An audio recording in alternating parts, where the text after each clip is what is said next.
everybody wants to admit that they've been hurt, but they don't want to admit that they've been doing the hurting to you. You forget that in someone else's story, you were the villain. There's a difference between understanding and excusing. Don't ever excuse, understand. One of the adverse effects of generational trauma is that it doesn't just break a family apart, but it splinters it.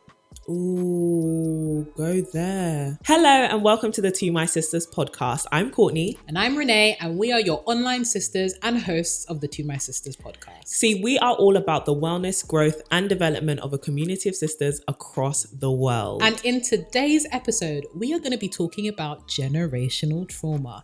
That's right. We're going to be digging deep into the trauma that has spanned across generations, how it can show up in your everyday life, as well as practical ways that we can overcome trauma. Yeah. It's gonna be a heavy one, but a good one. A heavy but a good one. Yeah.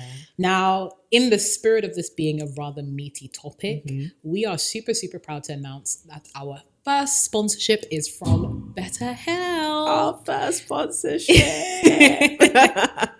We want to make sure that you guys get access to the help that you need. Yeah. And you can definitely do this by working with BetterHelp. Yeah. Now, BetterHelp is the online leading provider of counselors, and they have over 15,000 counselors on their platform. So if you find yourself, dealing with life's challenges and you need some extra help, BetterHelp is definitely the place for you. Yeah, I'm so happy that we are working with BetterHelp. I personally use them for my therapy, and I've been doing so for about 8 months now, and it has been nearly a year. I've been in therapy for nearly a year. Nice. Yeah, and it has been life-changing. And it's because it's so easy. It's all online. Obviously, with the pandemic and everything, it was so convenient. Yeah. But so I'm just super excited. And the therapy that I get, I love my therapist, and I hope you love your therapist. So with that being said, if you are interested in signing up, we suggest signing up using our personal link, betterhelp.com/2mysisters. That is better, HELP/2mysisters. And you can join over 1 million people taking charge of their mental health with experienced professionals, actual professional therapists. If you use that link, you are going to get 10% off your first month of therapy. BetterHelp is already affordable. It beats, as in price-wise, it already beats traditional therapy. But you can also get a further 10% off to get you started on your journey of tackling your mental health and just getting in a good place. Hashtag, does someone say investing in ourselves? Yes. Hashtag saving the coins whilst doing it. Yes. So the link is in the description, and definitely check it out whenever you need it. Awesome sauce. Well, getting into the conversation. Ding, ding, ding, ding. Let me put my glasses on because we finna have a dilemma, Miss Courtney. It's a dilemma, baby. It's a whole dilemma. Okay, girl, don't worry. We got you, okay? Hey, sisters. Okay. How do you deal with false responsibility and setting boundaries with your family? Okay. I am a first-generation African from the diaspora, and ever since leaving university 10 years ago, I have had to fund both myself and my family's lifestyle. For 10 years? Poor girl. Okay. Sorry. I pay for bills as well as any emergencies, and I've struggled to do nice things for myself as I will be labeled selfish by the rest of my family. Any advice for a sister simply trying to get ahead? This is so sticky. Isn't it? This is so sticky. I feel like a lot of, especially if you're like the oldest daughter, if you are a daughter in a African household, and like she said, she's a part of the diaspora. It is, to be honest, she's first generation, so I can imagine it's even worse. Because the cultural expectations, the traditions, and what has, I guess, been allowed to happen before you means that this is a serious expectation. And African parents, well, to be honest, that's a massive generalization, but parents can tend to be quite overbearing and really forceful with their expectations. Especially like she's mentioning, especially guilt tripping you into complying to what it is they expect. I think drawing boundaries has to start, well, drawing boundaries is never easy, but this one is particularly going to be hard because it's with people you love, and you're going to have to find a way to communicate that this is not because you despise them, or this is not because you're trying to be selfish. Actually, this is because, like you mentioned, it is a false responsibility. Your responsibility is not to be the breadwinner of your entire family. Yeah. This is obviously a caveat to that, I think, is if your family are in really tough times, maybe they've, jobs have been lost, maybe parents have died or people have died, like breadwinners have died, and there is just a general like kind of what's the word?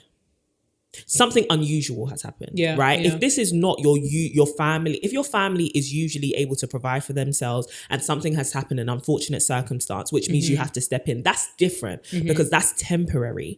But if this expectation is for consistently you being in the breadwinner position, I personally don't believe the dynamic should be that way. Yeah. And I do want to tread kind of lightly because that could be, a way a whole culture has been set up, and it could be seen as that's what works for us. But in this case, it seems like it's working for their benefit, but it's not working for you.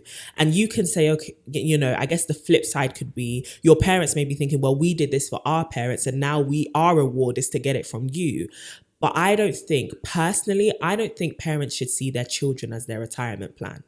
That could sound very controversial. Oh, we're going to get into that in this episode. I don't think parents should see their children as their retirement plan. Yeah. I think children are, a massive responsibility, a massive blessing, but they're not there to take care of you. You're meant to take care of them. They're going to have children that they have to take care of. I think, unfortunately, a lot of us come from cultures and unfortunate dynamics where it's expected that the children take care of the parents because the parents are taking care of their parents. Yeah. I think that also leads to sometimes parents being bad parents to their children because their efforts are poured upwards. Their efforts are poured towards their parents instead of pouring it towards their children, and allowing their children to then pour it towards their children, or even to pour it into themselves, which is what you're experiencing. You can't not even just buy yourself nice things, but yeah, like you're saying, I struggle to do nice things for myself because it's seen as selfish. A lot of our parents live completely selfless in the worst way. Yeah. This is not a selflessness that is like, oh, you're so charitable, that's so nice. This is a selflessness that would leave you homeless and leave you struggling whilst others are provided for. And whilst charity is amazing, taking care of people and having a caring heart is amazing, you also have responsibilities. And you, our sister here, you're going to have responsibilities, whether that be to your partner, your family, your children, your community, whatever it is. Your responsibility should not, in my opinion, first and foremost, be parents who can be independent. If your parents are dependents, like, maybe disability or something like that, and you have to be a carer, that's different. But if your parents are choosing to put you in that position, it's unfair. And I think that's what you understand. Having that conversation is going to be difficult, but it's going to be one that's out of love for yourself and understanding that this is not your place. You don't have to play this role. Sometimes you just have to put your foot down and say, I'm not going to do this anymore, and come to, it might not be amicable. Yeah. It may not be even agreed upon. It might not be a mutual decision, but this is how much I'm going to contribute, or this is what I am willing to do. Of course, if you need me, I will be there, but you should not be relying on me solely because you're taking me for granted or you're taking advantage. That is a whole conversation you've got to have. It's not going to be easy. And I wish I could give you, and I wish I could say, they're going to respect your boundaries. They probably won't. They're going to think you're, wow, you're really grown and you're a grown woman and you're a strong woman. They probably won't. And sometimes you got to deal with people thinking you're the bad guy. Yeah. Sometimes you can't change the way people think about you. All you can do is make sure that they know you love them and you're there for them in their times of need. But you are not. You having all this responsibility, I think it could even build resentment. Absolutely. But yeah, I've talked way too much. What do you think? You absolutely haven't talked. Listen, girl, we just getting started. We are literally getting started. What do you think? I I very much agree. I think what makes this difficult as well is the whole like first generation aspect, right? The whole cultural element. I think many folks can relate, especially if you're from like a working class background or a first generation migrant family where, you know, you're essentially working with family or folks that are transposing an entirely different set of cultural norms on a very like different society, a very different economic system and all of that stuff. So even the feasibility of being able to give back is very, very limited, especially if you are living in, you know, a Western country. And that's what makes it even harder. It's like you're literally fighting to keep yourself afloat whilst you're also fighting to keep, you know, your parents afloat. And then sometimes this can also be underpinned with feelings of guilt as well as resentment, because it's like, oh, I've grown seeing my family, you know, sacrifice so much for their family back home, or I've seen my parents like literally struggle as a result of all of these different institutions and being in a place that's just not, you know, like their home, that, you know, it feels almost like a duty to give back, right?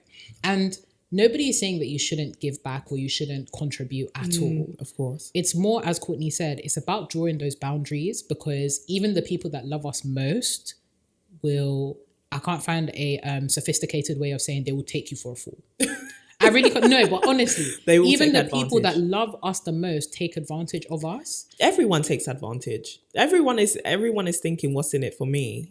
Exactly. Yeah. And you may feel like you're being selfish. Even that is actually a response to trauma, which we're going to get into a little bit later in the episode. Yeah. But this whole feeling guilty about, you know, looking after yourself or being, you know, more prudent with your financial health, the fact that you feel that that would be perceived as selfish and the fact that you've internalized that this is something that's selfish is very, very harmful, because in the long run, like, this is an episode on generational trauma. If you don't set those boundaries now, forget what's happening with you and your parents. Think about what's going to happen with you and your kids. Your children.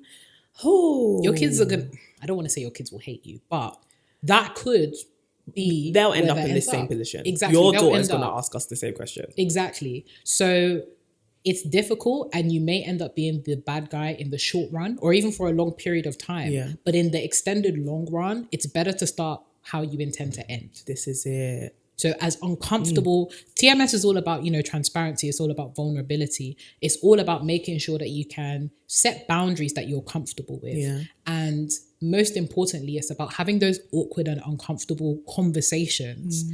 Sometimes you have to take it home. It's not just about, it doesn't live here. It doesn't just live online. It doesn't just live within your friends, but it also lives within your family. Yeah. And that's why we've even chosen this episode to do. Yeah. It's such a beautiful segue. But we genuinely hope that was helpful. And like we said, please dig deep into community, dig deep into the resources that you have to help you with that. If you do have friends that are supportive, ask them what they think, have conversations with them, because a lot of the trauma, me and Courtney, as well as all of our other girls, we have frequent conversations about family trauma and the things that we've gone through. And sometimes drawing from that community or that sense of community can be super, super helpful to really help support your journey. And if you can, if it's something that is accessible to you, we've mentioned it already, going through therapy is super, super important as well, because it means that you have this blank canvas with which you can actually talk about your feelings and, you know, unpack a lot of that trauma that you've gone through. So sending lots of light and love, sis. You've got this. I did actually want to say something on the therapy thing. I think when I went to therapy as well, it gave me confidence to say a lot of the things that I felt. Because it puts you first. Yeah. Therapy puts you first. It helps you understand yourself through the lens of your experiences. And it can be hard sometimes to have these conversations when you haven't really got the language for what you're feeling, or you don't feel like what you're feeling actually matters. And therapy kind of gives you that confidence, or talking to someone or community, it gives you the opportunity to say, actually, this is important, and I need to have confidence to know how to lay this out and know that I'm not being outrageous and I'm not demanding for too much. And so walking through it a bit before you have the conversation may help you get the confidence you need, that you know what you're going to be talking about, you know why you're doing this, and you've got the words and the language for it as well. So yeah, like Renee said, we are sending you all the love. We love you, man. We really do love you. And we hope that this situation pans out in your best interest, and in a way that is full of love and just care as well. Yeah. It's actually really techie. It's tight. Ooh. Wow, not a slow motion. For those listening to the podcast, Renee has done the most dramatic slow motion glasses take off. Come on, give it to them. Segueing on. Not a hair flick too.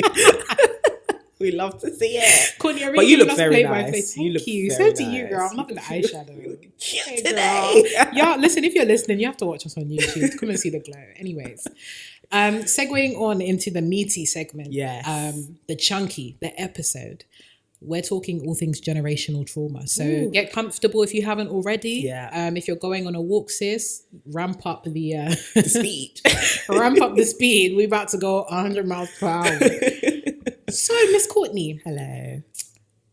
What would you say is generational trauma? Like, how would you describe generational trauma? Yeah, let's start with that. I think as you grow up through different forms of socialization, your family, the environments that you're in, you learn certain principles, you learn ways to interact with people and ways to interact with yourself, which you then use to navigate relationships and life and your perspective to, or your view of yourself. Yeah. You know, life is shaped by the people around you, right? When you get to a point where you're teaching that mindset, whether positive or negative, to your children, that becomes a generational pattern, or to people within your community who are like another generation or another group of people. That when you're passing on those mindsets, those ideas, those principles, those values, norms and values to people, you're creating generational patterns.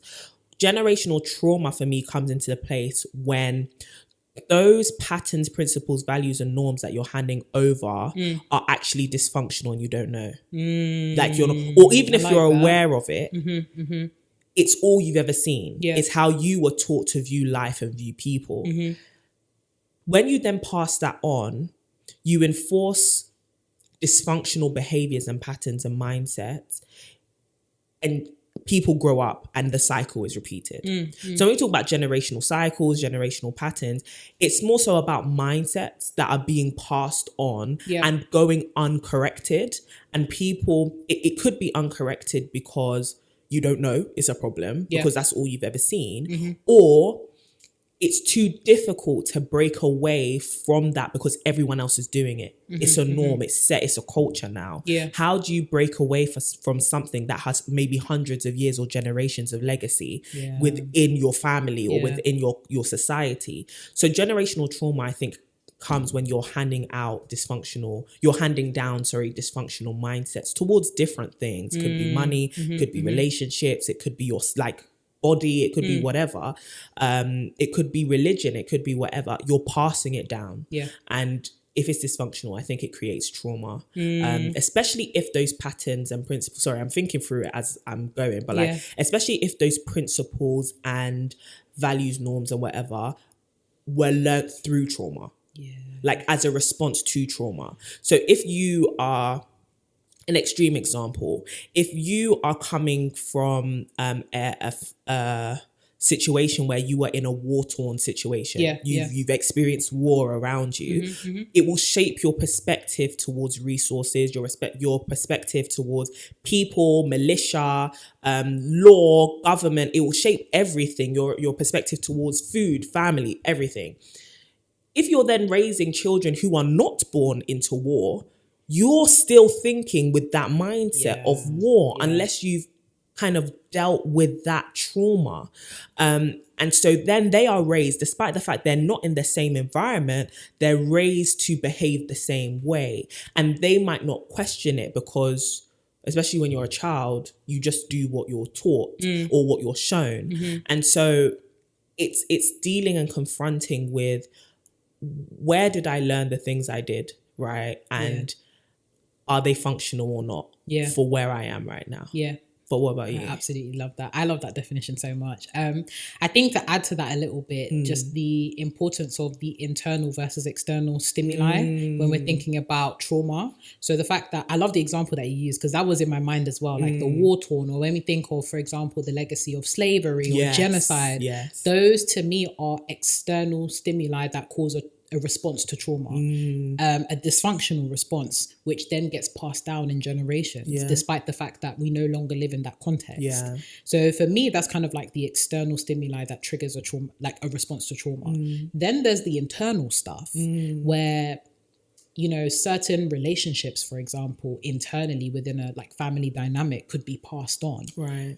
Or certain behaviors could be passed on. So, for example, if somebody is an alcoholic or somebody is addicted to drugs, the likelihood of, you know, their child being addicted goes up. Yes. Or if you're dealing with, for example, if you grow up seeing domestic abuse, the likelihood of you either being with an abuser or becoming an abuser increases.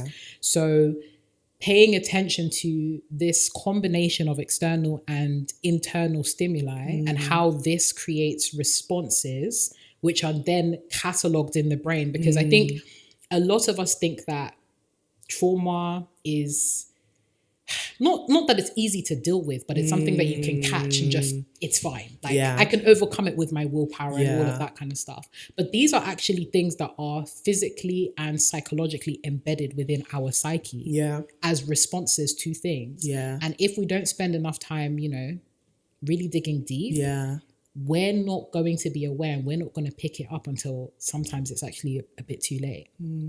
So to me, that's really what generational trauma is about. Good. It's about how have my experiences that are disturbing or really, really harmful or painful, how has that triggered, like you said, a dysfunctional response that has been carried on throughout a generation? And then thinking about both the known and unknown forms, traumatic responses, right? What would you say are some of the adverse effects of generational trauma? It's actually, I wanted to touch on what you just said. Something I learned from my therapist. Wow, this podcast is starting to sound overly sponsored, but sorry, this is just bringing back everything I've learned. Was about neuro pathways, and that, like you're saying, those experiences that you go through, especially if they're repeated, your brain actually forms ways of thinking and responding, actual pathways of, if this happens, what do you do? What's your reflexes, right? In behavior and physically, whatever. These getting over generational trauma actually requires you to rewire your brain. Absolutely.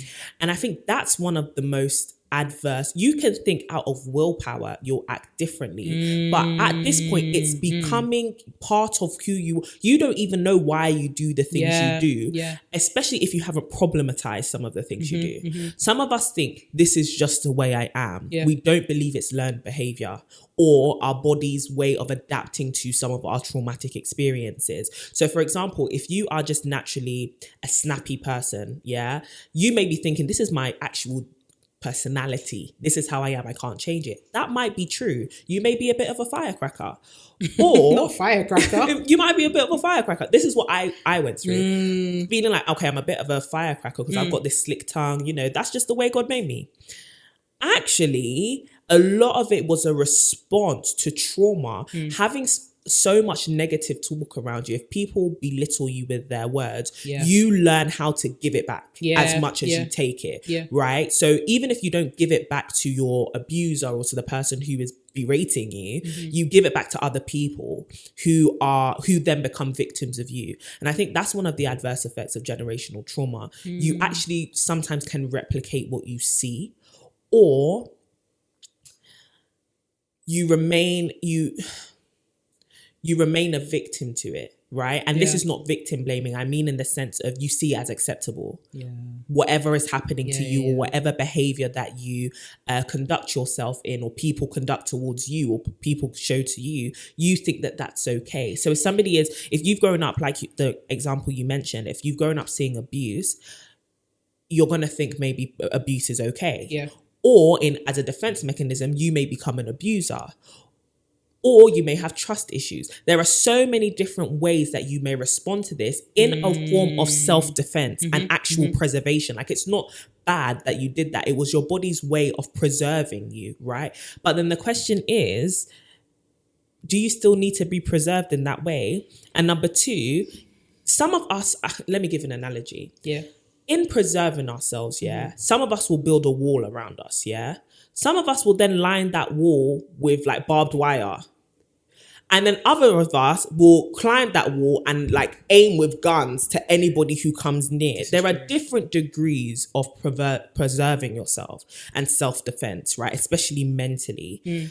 If your reaction towards somebody posing as a perceived threat to you, especially if it triggers past pain, you may be somebody who completely blocks people out. You may be somebody who hurts people who comes near you.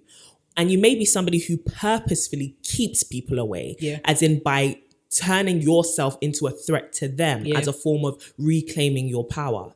There are so many ways that generational trauma can actually manifest, right? That's why everything you do, I'm so happy I went through this period of just trying to be, maybe it was hyper self-awareness, but I literally would consciously ask myself, why did you respond like that? Why were you upset by that? Why did that even make you happy? Why? All of these things, what do you think has led up to you perceiving this behavior, whether it's your behavior, someone else's behavior, as meaning this? And why did you respond like this? You have to really start thinking, especially if you, not everyone has to do this. Some people had an amazing childhood and everything was functional. Their parents were super self-aware. They had done the work and now they're being raised happily and functionally. That will be our children's testimony. Amen. But some of us grew up in mad houses. Shout out to our parents. You know, my mum watched this as a podcast. Religiously. She came home last week and she was like, "Oh, I've been liking your podcast." Yeah, Renee would just be sitting on the internet talking. Oh God. Hi, mummy. Hey, auntie. But some of us grow up in situations which can be quite hostile. And just can have things that aren't necessarily normal, right? It develops, like we said before, learned behavior or things, reflexes to those. You actually need to question where they came from, especially if you know you're coming from that sort of place. Oh, Courtney, you were dropping some fire just there, boy. No, I definitely concur. I think there's just so many adverse effects of generational trauma, to be honest with you. I read a book actually called It Didn't Start With You by Mark Wallen. I have been raving about that book ever since. Listen, I think everybody, that's mandatory reading because it's just so important to be able to trace back certain things that actually didn't start with you. And sometimes some of the responses that you have to certain things also didn't start with your parents either. I've really, really started becoming a lot closer to my mother in particular during this year. Like hey mama. Hey mom. She be watching too. She's like, love you, auntie. I love your mum, man. Oh my days. As in Courtney has my mum's number. Can you imagine? Yeah, like I even have selfies with your mum. Your mum is my G. What? I'm always gassing her WhatsApp profile pictures. Auntie, you're looking fly. Hey. But no, I've really, really become close to my mum over the past few years, I would say in particular. And it's partly down to the fact that now I really do see her for the human that she is. We're going to dig into this when we get into our parenting segment. Yeah. But hearing stories about her childhood and hearing stories about her parents and her grandparents. And it was then that I really started to deep. I was like, there are certain patterns and certain things that I see I do and you do that didn't start with you. Yes. And the book is so interesting in that it really helps you to start thinking and get that curiosity going as to, okay, yeah, maybe my parents are a bit dysfunctional, but did that dysfunction start with them? Where did it actually come from? There's so many interesting stories in the book, both physically as well as psychologically, when it comes to responses to things that can't be charted just to the parents. It is charted to a distant uncle, it's charted to like a great grandparent. So I'll definitely be dropping this in the mailing list upcoming. You guys need to read this book. It is amazing. But yeah, thinking about adverse effects, I love what you were saying about the fact that it's either you become on the offensive or the defensive. Yeah. And sometimes we we like go between both, Yeah. right? So sometimes, more often than not, a lot of people like to claim that they're defensive, right? Yeah. It's a lot to like, break down the I'm walls and offensive. transparent and vulnerable. It takes time to break that down. Yeah. And you said something a while ago, I think it was on Twitter or something, that was really interesting. That was, everybody wants to admit that they've been hurt, but they don't want to admit that they've been doing the hurting too. Yeah. And I think a lot of us are also active perpetuators of trauma. 100%. Like, as much as we are like defensive and stuff like that, there are relationships and certain places or areas where you too have been a perpetrator of the trauma that you've experienced. Yeah. Whether it is in backbiting when you're speaking to your friends, or being mean to your siblings, Yeah. or being, mean to your parents. Yeah. I think we need to tread carefully when we like to kind of like pose as the folks that are mightier than thou, holier than thou. We've been done wrong. Yeah. It's not just you. And I think what's also interesting about like generational trauma is the way that it manifests differently across. So the trauma so for example, take your siblings. Ooh. The trauma that you've experienced as a family affects people so differently. Ooh. And it's only by actually having conversations with them that you figure out like, you have a very different understanding and response to the same trauma that we experienced. Legit. Like another one of my best friends is probably my brother.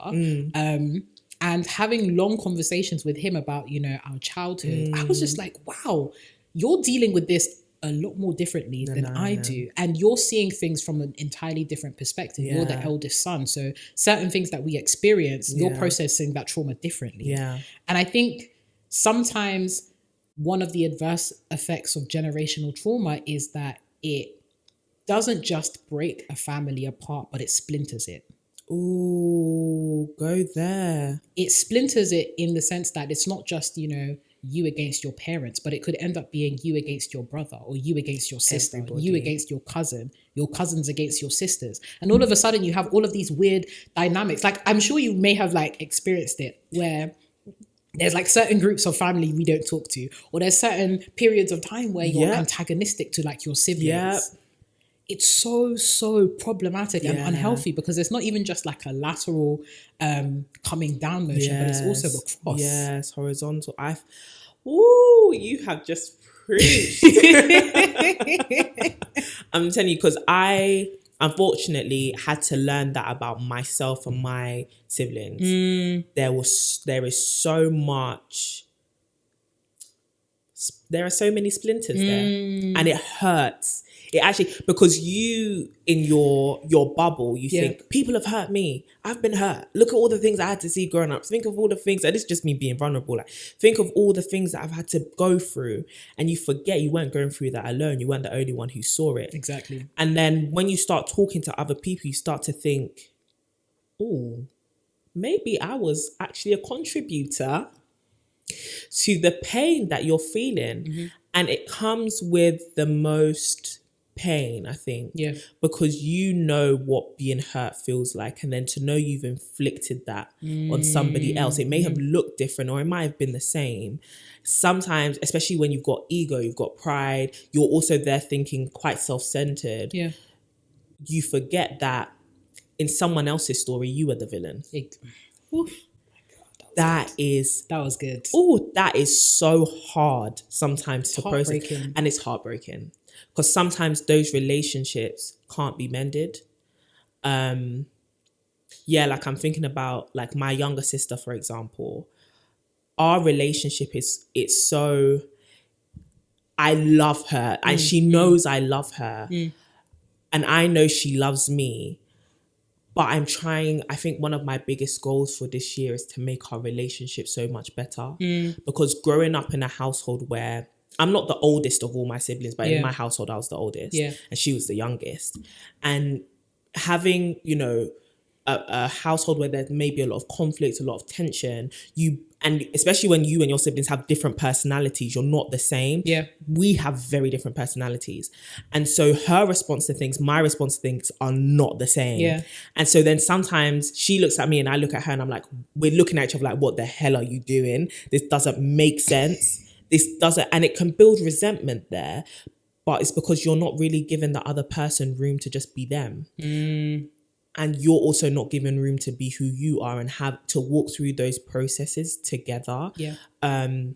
So it, like you said, it can be really heartbreaking, like mending it, I think, can be even harder. So much harder. I think it's one of the things that I kind of like worked through in therapy was the where and when you center yourself. So I think a lot of us have trouble with centering ourselves and decentering ourselves where it matters. One of the, like, you know, when someone's like talking to you and trying to express that, you know, the pain that they felt and all of that good stuff, a lot of us are prone to saying, well, I was hurt too, so what now? Point? So you know what now? And you did X, Y, Z, and we automatically take the defensive. Yeah. And that's one of the key places in life where we have to learn to decenter ourselves, and we actually have to place the other person in the center and walk through. That's what it means to really walk in somebody's shoes. Yes. It means taking yourself out of the equation as yourself and perceiving yourself through the eyes of the other person. Yeah. So in the eyes of the other person, you contributed to their depression. You contributed to them feeling, you know, low self-esteem. Yeah. You contributed to their trauma. And that's important. And that's not to, you know, undermine the fact that they may have done the same to you. But in that moment, you have got to hand the stage, hand over the mic, and let them actually process that without you being in the center and without you being offended. Like this generation, we've spoken about it so many times, but this is really the generation of #offended. I'm offended. I am upset. I'm offended. You've hurt me. You've hurt me. You've hurt me. Yeah. And this is not to undermine the fact that you've been hurt. We'll get there. Don't worry. We'll get there, sweetheart. But in processing the fact that you've been hurt, you too must understand that you've done hurting. Yeah. That's part of the healing process. And even if you don't think you've done the hurting, you have to acknowledge other people are hurting. Exactly. Because I think some of us think, I'm hurt, everyone else is living life. Nah, everyone has their coping mechanisms. It may look like they're living life, but inside they may be as torn as you are about something else or about the same thing. And so it's like you're saying, decenter yourself from thinking you're the only victim, you're the only hurt one. You're not. The segueing into parents and parenting. We've spoken a little bit about generational trauma, and this segment I really want to hone in on our family, so our immediate family, especially parents, because I know that there's a lot of sisters out there that are dealing with parental problems. Something we don't talk about enough. No. Like we're always talking about the relationships we're going to have, but how about the ones we already have, especially within the family? And especially the ones that aren't romantic. So Courtney, how old were you when you realised your mother wasn't superhuman? Oh, girls. You know what? I think,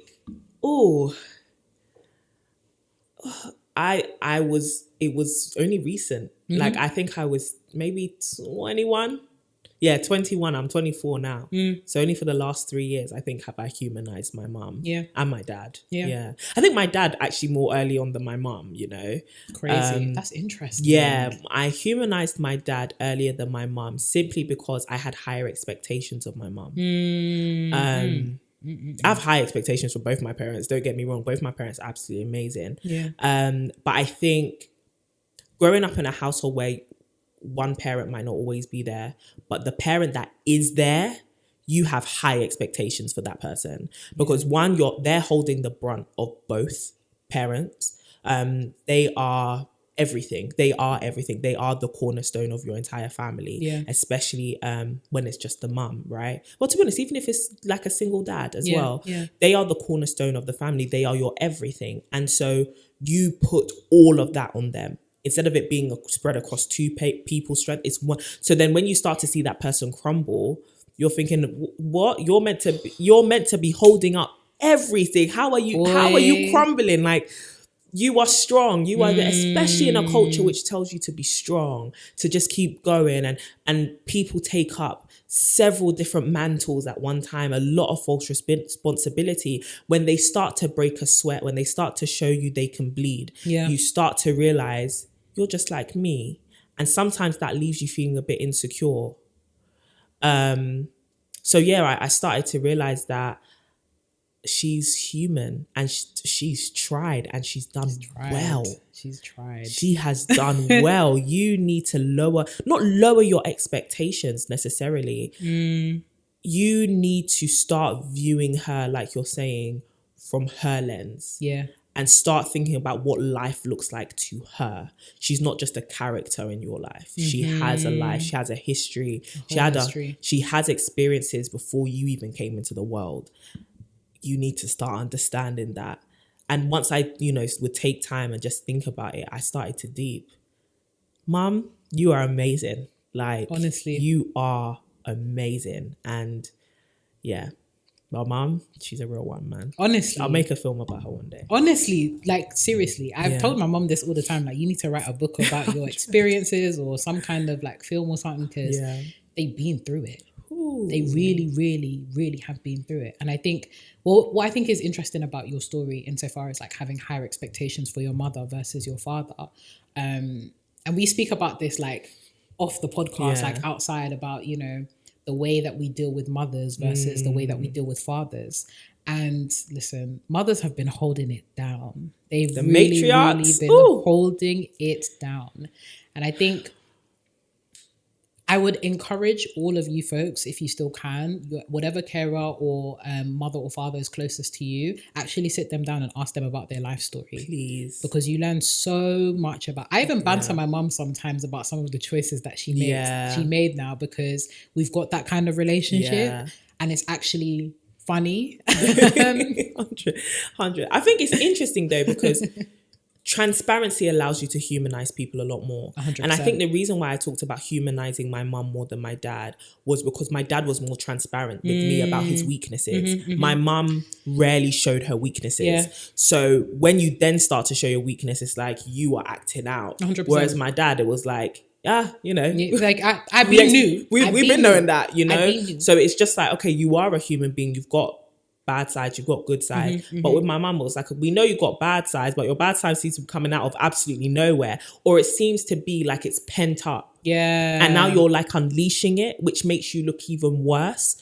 So I think the transparency thing, I think a lot of us come from households where our parents are not transparent. Yes.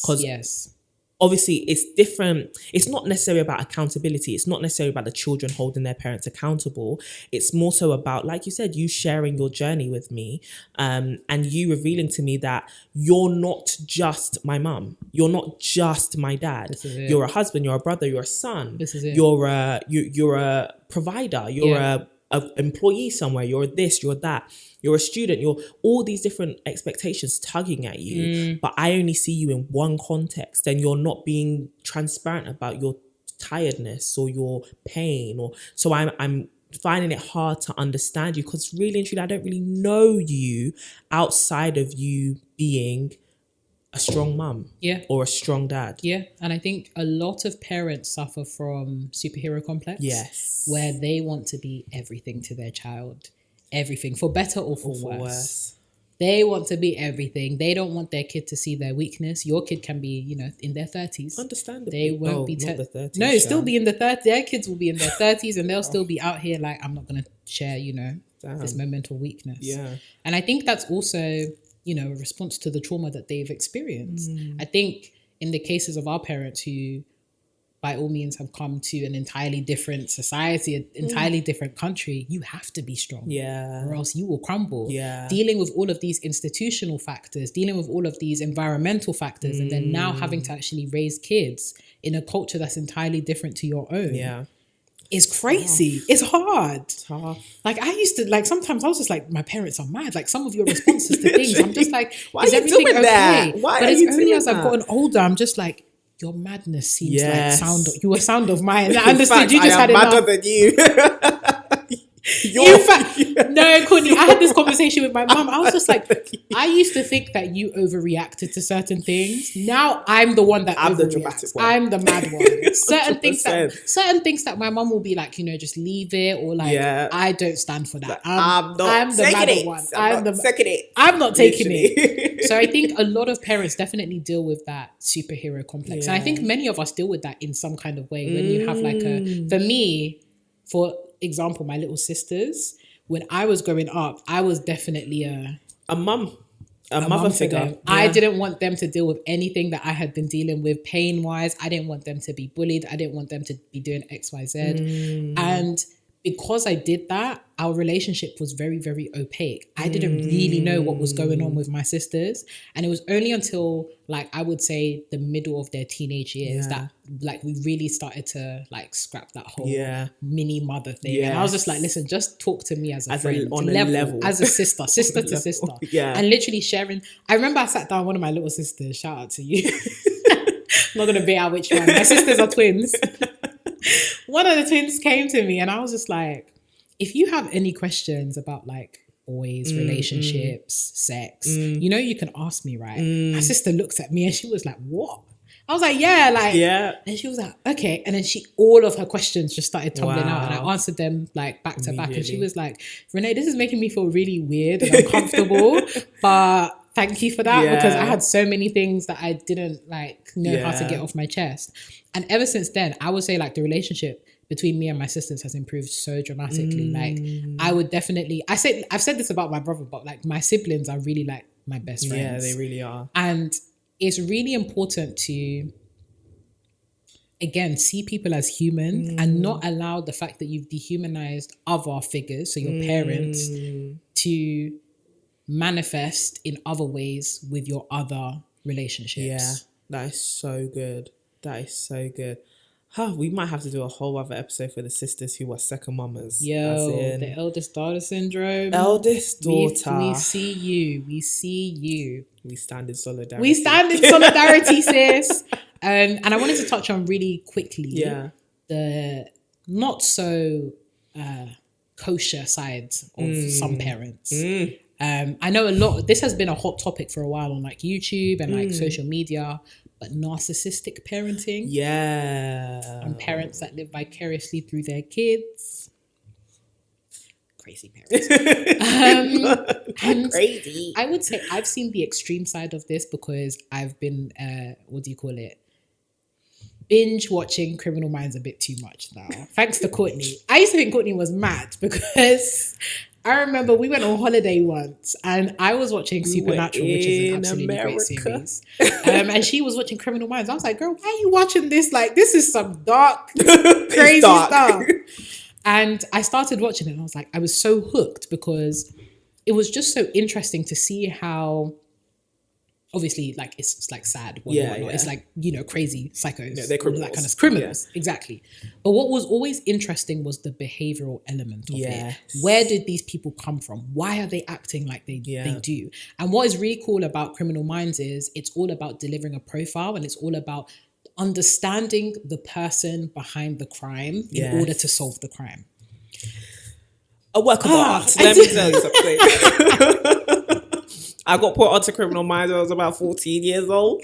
And it's like 14 seasons it's done now anyway. But if you have Disney Plus, I highly recommend. I think it's on Criminal Minds in the US and maybe outside of the UK, but Disney Plus has it for the UK girls. Criminal Minds, for exactly the reason you said, is such an amazing show because you start to realize everyone is a human being. And everyone, apart from the people who like genetically they are like predisposed to kill, there are people who are, and that's why I generally love, wow, we've gone so left. Honestly. But my favorite genre of anything is true crime. I love watching true crime on YouTube, documentaries, whatever, because you start to realize everyone kind of is shaped into who they become. What led you to become this? Crime is a response to trauma. Do you know how mad that is? And when you watch Criminal Minds, obviously, like, people will say, oh, but it's like a made up show, it's a fantasy. But go and watch the documentaries then. Once you hear people talk about their stories and the common things, the reason why they're able to profile is because these are patterns. If somebody grows up watching abuse, alcoholism, if they grow up being neglected, if they grow up being starved, if they grow up with ravish poverty, all of these things can lead to people becoming hella dysfunctional and dangerous. But yeah, narcissistic parents. So the reason I brought up Criminal Minds is because there are a lot of cases in Criminal Minds where people have become killers, people have become robbers and all of that kind of stuff because of the pressure of having to live with or live up to the ideals that their narcissistic parents have placed on them. Like there were even like father-son duos, Yeah, and all of that kind of stuff. But to ground it back to reality, although that's not to say that this isn't reality, because they exist. Criminal Minds is actually based on a lot of like real true. Anyways, bringing it back to our lived experiences. We are not serial killers. Yeah, no bodies in the closet. Do you have bodies? No. To be honest though, you're always the one who's me, if I killed if I murder somebody, would you come? You know, I'm suspicious about you, actually. You know those questions that you ask, like normally people ask like their boyfriend or whatnot. Yeah. Like, would you still love me if I did X, Y, Z? Guys, it comes out of nowhere. I'm just sitting there minding my business, eating my food. I'd be like, Courtney, if I called you at 3 a.m. and I had a body to like dispose of, what would you do? And Courtney would just always look at me like, Renee, is everything okay? I have to come, don't I? I have to grab my wig and put on some shoes. Get a she couple said, bags. no, let me put on my shoes. We've got some digging to do. We're not glorifying killing. At all. Don't do that. At all. I would actually leave her. Yeah. I would go to the police. Courtney has said multiple times that she will ring the police on 100%. me. So please do the same. Do the same. If your friend calls you and they've committed a crime that is, you know, homicidal, yeah. How do we get to these places? Okay, bringing it back to narcissistic parents. Because I feel like this is a thing that a lot of people are dealing with, or at least some kind of strain or tendency of narcissism, in the sense that because their parents get a lot of their satisfaction as to how well they've raised their child or how well their child is doing, that puts a lot of pressure on the child or the person to live up to these ideals that may not necessarily match up to what they want for themselves. I mean, a classic example is, you know, I want my daughter to be a lawyer or a banker or something like this, and it's not something you're interested in. How do you deal with that? And it's varying degrees, because for some people it's a career thing. For other people it's my parents are controlling my life, my entire life. I think first of all, in most cases, it is a form of love. I think having that as a basis of understanding is important, or you'll think your parents hate you or don't care about you at all. I actually think it's because sometimes they care a bit too much. Not they care too much, as if that's possible, but their care has been twisted. And so I think it's a form of care, it's a form of love. Unfortunately, though, it can push you to a place where you can resent your parents. I think... How do you deal with something like that? I think I always say some of the dilemmas we get, I'm always the first to say, sometimes you just need to leave your parents' home. You need to decenter, you need to actually remove yourself. And sometimes you just have to create actual distance for them to learn you can live, dare I say, without them.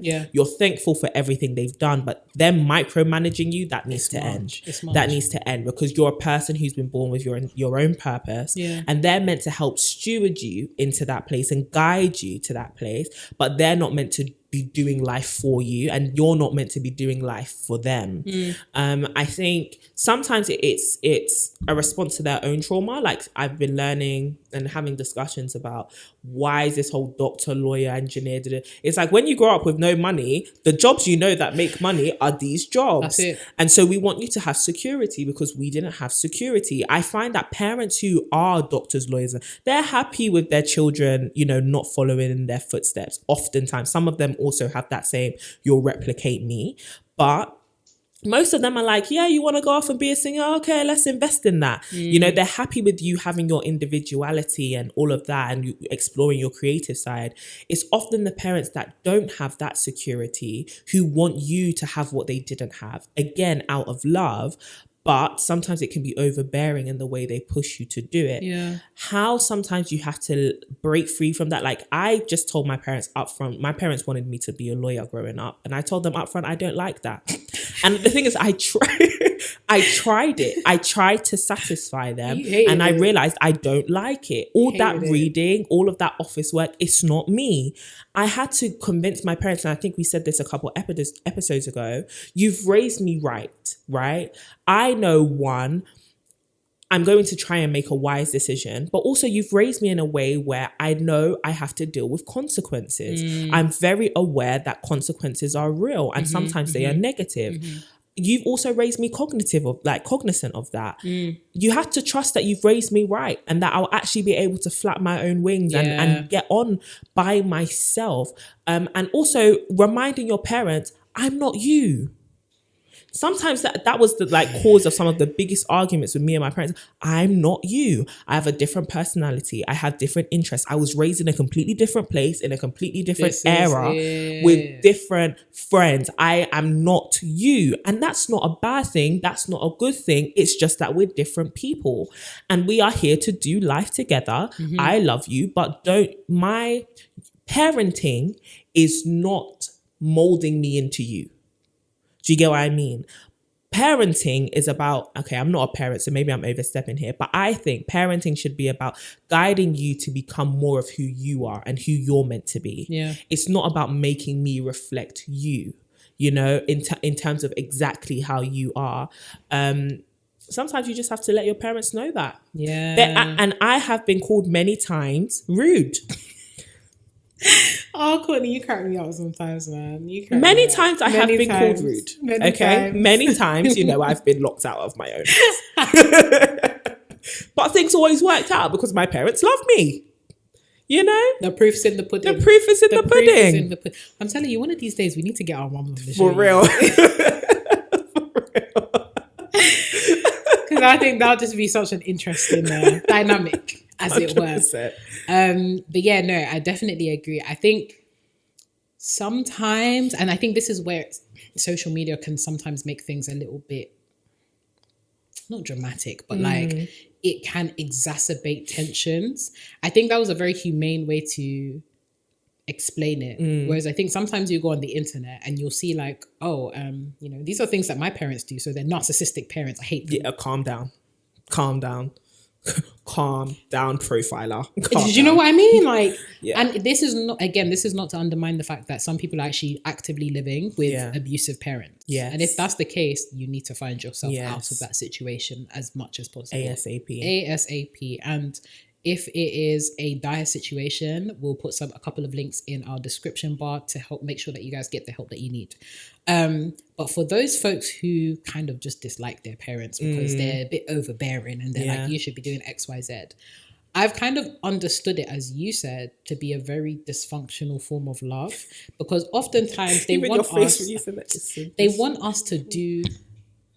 to make the right choices that they didn't make in their time of reckoning. Facts. And they don't want to see this is their weird way of basically saying, I don't want to see you repeat history, and I don't want to see you experience some of the hurt and the pain that I've also experienced. So yes, there's the whole, I want you to, I'm living vicariously through you because I want better for you. And I think sometimes our parents will always say, it's just in your best interest and stuff like that. But because they haven't fully given us context and talked about their life experiences. So, sometimes your mum will be like, I don't like your friend, don't hang out with them. It's not necessarily just because, they just actively don't like them. Sometimes it might be, I've had a friend that exhibits the same kind of qualities and madness that your friend here is exhibiting. And that led to X. I don't want you to go through the same. Yeah. Or, I don't like your boyfriend. Yeah. And she hasn't said why. Yeah. Because they haven't given that context, it's like, oh, why are you trying to control me and live through my choices and rare. I would definitely challenge a lot of folks, a lot of sisters, to just grab their mum and sit down for a chat. Yeah. Take her to lunch. Please. I know you don't want to. Yeah. I know you don't want to. It can be stressful though sometimes. Sometimes my mum will call me, can you do X? It's like, you've got a phone. Why don't you do it yourself? But, I'm here to be of service. But actually having those moments where you treat your mother or your father or whoever your carer as your boy or your girl. Yeah. Let's just talk on a level. Yeah. Forget the whole daughter-mother dynamic for a minute. Talk to me on a level.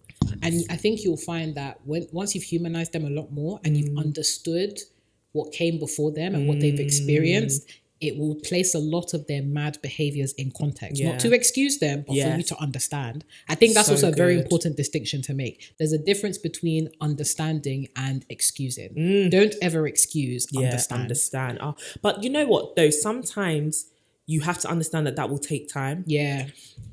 Sometimes we can push our parents off the limits. Yeah. Because we're living in a society, which is like becoming more vulnerable and transparent. Our parents didn't grow up like They that. didn't. So sometimes I'll be like, oh, so dad did it, and he's looking at me like, who are you asking these questions? Can you to? imagine? Relax. And that's when I know, okay, ease off a little bit. He's not ready. You and your dad make me He's laugh. not ready. And your dad made me laugh. That time you asked him questions and he was just like... But that's fully stopped talking to me. He fully stopped talking to me. And I thought, all I did was ask him questions. He didn't talk to me for a week. I think you've got to understand, like, it's like when your first session of therapy, and you go there, your therapist will ask you stuff. You're like, oh, we're going there. Like, sis, like, hold on, I don't know you. Yo, she'll be like, tell me about your childhood trauma. I'm like, so tell me how it was. How did that make you feel? So why did he do... Stop it. You haven't even taken me for a drink yet. I don't even know your last name. Do you know what I mean? You know? Girl. I don't know you from Adam. Send me a care basket or something before meanwhile, we're even paying for the session. We're paying for the session. That's even another thing, you know. Some people will go to therapy just to say they've gone to therapy and they're doing it well. But when they're there, everything is fine. You're lying. You're make the use of it, please. But yeah, sometimes it takes time. It really does. It actually takes time. And yeah, you might take your mum out for lunch. She might not want to. This might be new to her. She might be thinking, no, thank you. Not asking me these stupid questions. No. You're asking me silly questions. But keep pressing, because you're trying to get to understand her, like you said, 100%. or understand your father. And so, take time, give them time. The same way you've given yourself time to heal and time to develop and time to form relationships, give them time as well.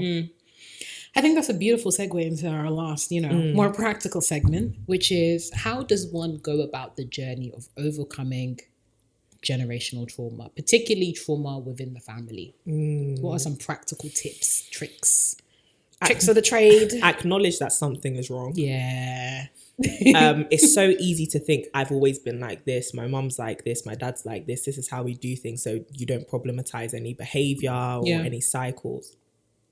Realize that there's something wrong and walk out. You might not have all the language for it, but I think the most immediate thing to do, we sent out the emotion wheel, is try to pin down what you're feeling, and then start talking to somebody. You might not go to therapy, you may not have the resources to go to therapy, it just might not be something you want to do. I would always say to people, try it, but some people it doesn't even work for them. So definitely know what's good for you, try it out, see if it works. But you might want to talk to a friend. I was often talking to you about, a lot. I was often learning so much about a lot. And actually we would then find common ground. You're like, okay, I'm experiencing something similar. And now there's that transparency in that relationship that allows you to actually heal in community. I think when you try to heal yourself, it's something that I've tried to do on my own. You can oftentimes just be so conflicted that you just need somebody, not just to bounce off of, but you just need wise counsel. You need somebody to help you process what you're feeling and to tell you when things aren't right, because your mindset is your mindset and you filter everything through that. But someone else has a different mindset. Someone else has different expertise. So talk to somebody. Talk to someone about what it is you're going through. And even if you think it's insignificant, if it makes you feel something, talk to someone. It's worth it. Like, dignify your emotions with talking to somebody about them 100. And acknowledging that they exist. And then I guess the last thing I would say is identify how it is affecting your relationships and identify how it is affecting the way you treat life and the way you view yourself. It could be manifesting in your work, your friendships, your romantic relationships. Identify how the traumas, the events, the words that were spoken to you, maybe when you were a child or as you were growing up, or even in your adulthood, even if it's more recent, how is that affecting the way you're carrying yourself? And also, I think it's important to pay attention to the narrative you tell yourself. I often would get myself, okay, if I was to tell someone my life story, what would I say? Right? Start walking through that, and then you'll start to identify, why do I frame things like this? So that's what I would say. How about yourself? I love that. To add to that, I would say write a personal mission statement or your own principles and values, and then try to pinpoint where you got them from. Some of us think that, I think this way, or as you said, it's all about where is the source? Where did this come from? Why do I think this way? What are the things that you value most in your life? What are the things that you value in your relationships? And then try to understand the source of that. More often than not, a lot of our like parenting and our experience of relationships and all of that kind of stuff has become the foundation of a lot of values that we haven't articulated yet.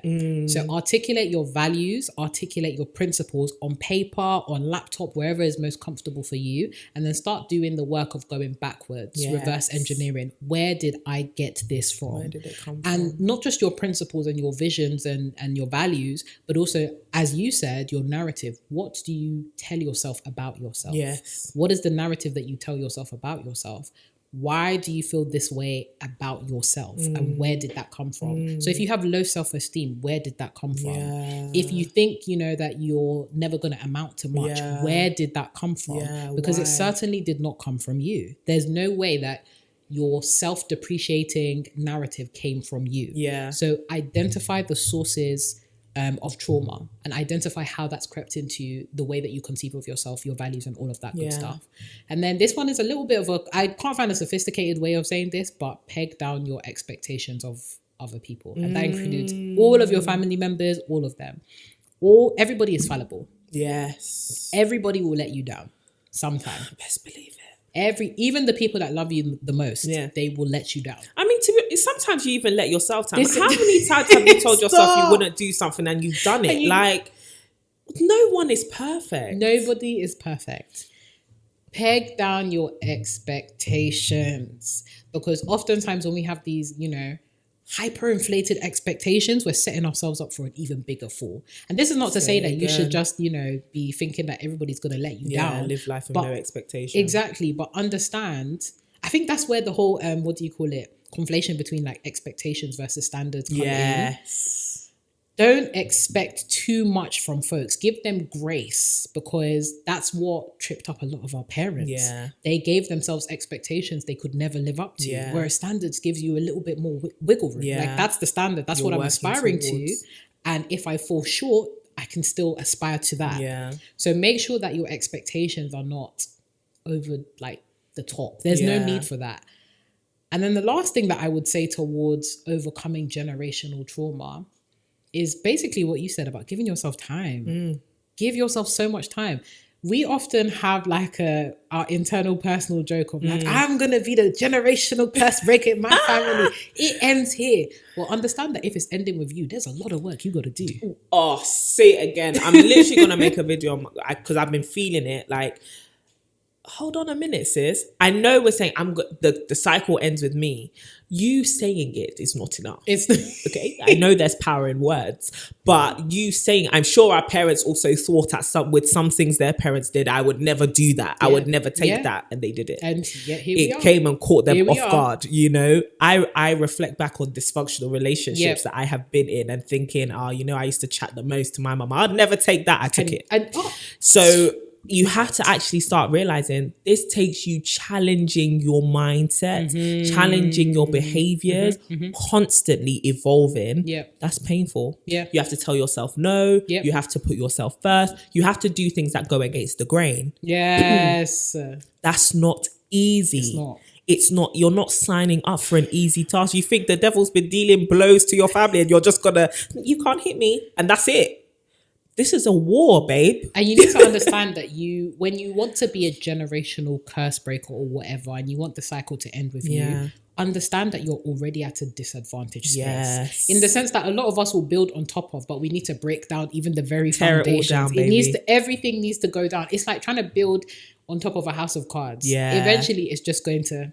That's why we always talk about start with your mindset, start with your values, and start with your principles, and then reverse engineer. It's going to take, like, you're literally laying out the framework for your next generation. You're laying a new foundation. This isn't just about you. Like, when we talk about like legacy and wealth building and all of that kind of stuff, this is about how can I level the playing field so much so that eventually somebody after me gets a head start. This is it.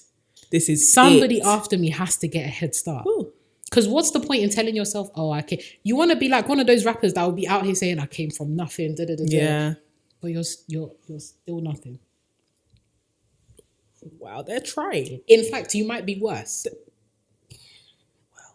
if that's the narrative, if your narrative begins with you came from nothing and you experienced XYZ, this is the point in the story where you need to actually write a good ending. A word. You need to write a good ending. Yeah. And if it's going to stop with you, write a good ending. Facts. Wow. It's so true, because we're building, like we said, legacy. And you're going to do all of this hard work so that the people after you don't have to. Absolutely. And that's the point. Forget the struggle Olympics. Exactly. We're doing all of this hard work so that our kids and their kids and their kids don't have to, and that's going to be challenging. You're undoing generations of things and you're rebuilding things for generations to come. That is a lot on you. Like, that's a lot on you. So take care of yourself and give yourself grace. Don't do it alone. Whether that's with a friend, a therapist, your family, whatever, because this is a journey. This is really a journey. And don't be surprised if this ambition to break down generational trauma doesn't end with you. Don't be disheartened, because there are certain things that your kids might have to break that you don't have capacity to do. Start the work. Or you don't have. It's important to start the work. It's okay. I know we talk about being starters and finishers. Start this one, but it's okay if you don't finish it. As long as you've started, somebody will pick up the baton. Come on. Just lay down the framework, give the head start, and somebody will win the race. Have faith that somebody will win the race. Ooh, child. I felt that. Somebody bring the offering basket. Hallelujah. So if you want to just want to, like, the offering is coming around. Sister Betty, could you bring it this way? Sister Betty. It's always Sister Betty. You've heard me. But no, that is such a beautiful way to end this episode. Oh, man, I can't believe we've come to the end. That flew by. Well, unfortunately, sisters, it's that time where we have to depart from you. We'll be back sooner than you know it. 100%. But the conversation does not have to end there. You know that we are all up in your social businesses. You already know. And we want to hear from you. And you can definitely let us know what you think about generational trauma and overcoming trauma by @ing us on Instagram @ToMySisterhood. And of course, come and say hi to us individually. Hello. @CD Boateng and @Renee Kapuku. Yes, and of course, have the conversation over on Twitter as well. Same handle @ToMySisterhood, and you can hashtag #ToMySisters. But also, to get all these juicy resources, definitely check out the weekly mailing list. Just sign up at tomysisters.com and we will give you some news every week. Of course, check out BetterHelp. Link is in the description. 10% off your first month, and just generally helping you deal with everything that we've been discussing as well. There will also be like websites, numbers, helplines, all of that. But we will talk to you very soon, like Renee said. And remember, keep glowing and growing.